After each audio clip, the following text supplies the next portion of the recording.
Guys, welcome back. मेरे channel पे आपका स्वागत है। तो आज हम करने जा रहे हैं class 8 NCERT chapter number 14 factorisation. और ये बहुत ज़्यादा इम्पॉर्टेंट टॉपिक हो सकता है आपके फाइनल्स के लिए, तो इसे आज की क्लास में समझना बहुत ज़्यादा इम्पॉर्टेंट है। और प्लीज़ ध्यान से समझिएगा, और अगर कोई डाउट होगा तो आप इसे कमेंट्स में मेंशन कर सकते हैं। और हाँ, एक बात ज़रूर, चैनल को सब्सक्राइब और लाइक करना ना भूलें। शुरू करते हैं। सबसे पहले हमारे पास एक्सरसाइज 14.1 का क्वेश्चन नंबर 1 का फर्स्ट पार्ट यहाँ पर हमें गिवन है, वो मैंने लिख दिया है। अब हम देखते हैं कि इसे करना कैसे है, सॉल्व कैसे करना है। साथ ही में मैंने एक रफ़ लाइन भी ड्रॉ कर दी है, यहाँ पर हम इसका रफ़ करते जाएंगे। ठीक है, अब आगे शुरू करते हैं इसे सॉल्व कैसे करना है। सबसे पहले देखो लिखा क्या है, find the common factors of the given terms. जो नीचे टर्म्स दी हैं हमें इनमें से कॉमन फैक्टर्स निकालना है।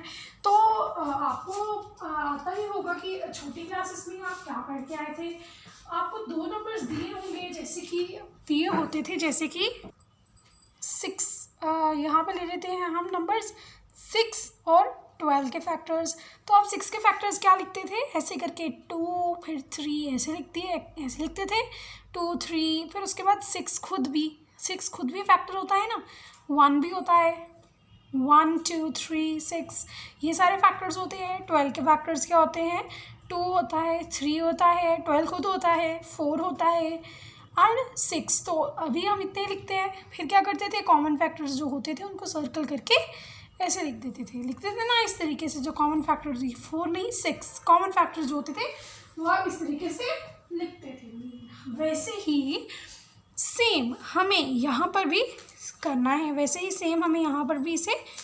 सेम मेथड हमें यहाँ पर अप्लाई करना है। ओके, सो शुरू करते हैं कैसे अप्लाई करना है।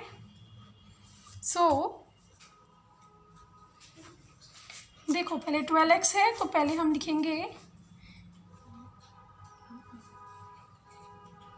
Factors of 12x। पहले 12x के फैक्टर्स की जो कोई भी है वो लिखते हैं। पहले 12 के फैक्टर्स देख लेते हैं। 12 के फैक्टर्स आप देखेंगे कैसे, अगर आप चाहें, ये वैसे बहुत ज़्यादा इजी है, 12 के फैक्टर्स ढूंढना बहुत आसान होता है, लेकिन अगर आप चाहें तो आप इसको LCM ले सकते हैं। उसी के लिए मैंने यहाँ पर आपको ये लाइन मार्जिन ड्रॉ किया है। तो LCM ढूंढते हैं किसका, देखते हैं किसका, 12 का 2 6 12, 3 2 से, या फिर आप इसको उल्टा भी कर सकते हैं, 2 3 से 6, जैसे मर्जी आप लिखें। 2 × 3 × 2 आ गया हमारे पास आंसर। हम लिखते हैं 2 × 2 × 3, जैसे भी आप लिखना चाहें। 3 को पहले लिख सकते हैं, आपको पता है। अब हमारे पास यहाँ पर इसके साथ x भी है, 12 के साथ x भी है, तो x भी साथ में लगाना पड़ेगा ना। मल्टीप्लाई करने के बाद तो हमें 12x मिलेगा ना। 2 2 = 4, 4 3 = 12, मल्टीप्लाइड बाई x 12x। ये करके भी आप देख सकते हैं इसे चेक करने के लिए। ओके, अब हमने लिखना है फैक्टर्स ऑफ किसके, 36 के फैक्टर्स लिखने हैं। बहुत ज़्यादा ईजी है। तो लिखने के लिए LCM ढूंढ लेते हैं पहले। 36, ठीक है, 2 से करते हैं। 2 1 = 2, 2 8 = 16, 2 9 = 18, 3 3 = 9, 3 1। सो ये अब हम LCM इसलिए फाइंड करते हैं ताकि हमसे कोई फैक्टर जो है वो छूट ना जाए। ठीक है, और नंबर इटसेल्फ हम इसके अंदर नहीं डालेंगे फैक्टर्स में इसके। ओके, 2 को मल्टीप्लाई करना है 2 से, then again with 3, then with 3, and then उसके साथ कुछ भी नहीं है, कोई वेरिएबल नहीं है। अब हम लिखते हैं कॉमन फैक्टर्स। इन सब में से अब कौन कौन से हो जाएंगे उनको अंडरलाइन कर लेते हैं एक डिफरेंट पेन से। 2, यहाँ पर भी 2 है, यहाँ पर 2 है, यहाँ पर भी 2 है ना। ये 3 है, ये भी 3 है, मिल गया, इतने ही है ये। और ये अब बचा x और 3 सेम है, no they are not same, so we could not take that. So अब हम लेंगे 2 को और 3 को, 2 ले लिया, मल्टीप्लाई में ही जाएगा ये भी। 2 × फिर से 2 आ गया, इंटू 3 आ गया, कॉमन ले लिया।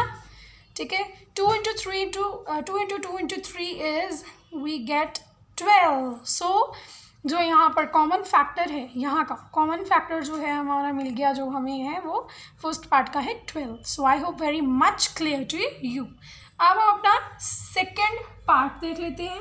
हमारा सेकेंड पार्ट यहाँ पर हमें गिवन है, हमारी बुक में है 2y, 22xy, 2y, 22xy. ये है हमारा सेकेंड पार्ट. अब ये सॉल्व करना बहुत ज़्यादा इजी हो जाएगा हमारे लिए. देखो हम लिखते हैं ना, जैसे यहाँ पे लिख लेते हैं same factors of 2y, factors of 22xy. Okay, ऐसे लिख लेंगे. अब 2y के फैक्टर्स क्या होंगे, इसका एलसीएम निकालने की ज़रूरत ही नहीं है हमें. 2y के फैक्टर्स होंगे 2 इंटू वाई, 22xy के क्या फैक्टर्स होंगे.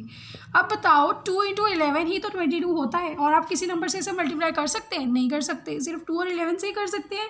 सो वी कैन राइट 2 इंटू 11, आगे क्या है, into x into y, this.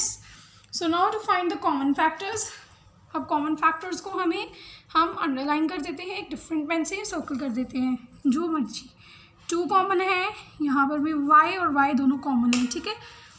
और अब इनको लिख देते हैं यहाँ पर कि हमारे पास कॉमन फैक्टर्स क्या आए, 2 into y which is 2y. Clear. LCM यहाँ पे निकालने की इसकी ज़रूरत ही नहीं पड़ी हमें, because it was too easy peasy, बहुत आसान था, ठीक है. अब थर्ड पार्ट सॉल्व करते हैं. थर्ड पार्ट हमें क्या गिवन है, 14pq 28p² q². So this is nothing, it's just written by mistake. Okay, 14pq and 28p² q². अब इसको हम कैसे सॉल्व करेंगे? क्या आपको 14 का एलसीएम फाइंड करने की ज़रूरत है? 2 इंटू 7 इज़ 14. ऐसे हम फाइंड कर सकते हैं, बहुत आसान है. लिखते हैं फैक्टर्स ऑफ 14pq, पूरा लिखना है, पूरा लिखना पड़ता है ना. 2 into 7 into p into q. Okay, into p into q, ये और q है, बस यही होगा. आगे देखते हैं factors of 28p² and q². इसके फैक्टर्स कैसे फाइंड करेंगे हम? मल्टीप्लाई कर सकते हैं, या फिर आप इसका भी एलसीएम ले लो, ताकि आपसे कोई फैक्टर जो है वो मिस ना हो जाए. 28, 2 1 ज़ा 2 4 ज़ा 2 7 ज़ा 7 1 ज़ा 2 into 2 into 7, 2 into 2 into 7 into p, 2 है, p² मतलब 2p हुए, into p into p into q भी 2 है, q² है, q इंटू q. सो ये हो गया. अब इनके कॉमन फैक्टर्स फाइंड करते हैं. एक कॉमन फैक्टर हमारा हो गया 2, एक हो गया 7, एक हो गया p और एक हो गया q. क्लियर. अगर कोई डाउट होगा तो आप पूछ सकते हैं नीचे कमेंट्स में. ओके, अब इसके कॉमन फैक्टर्स क्या हुए?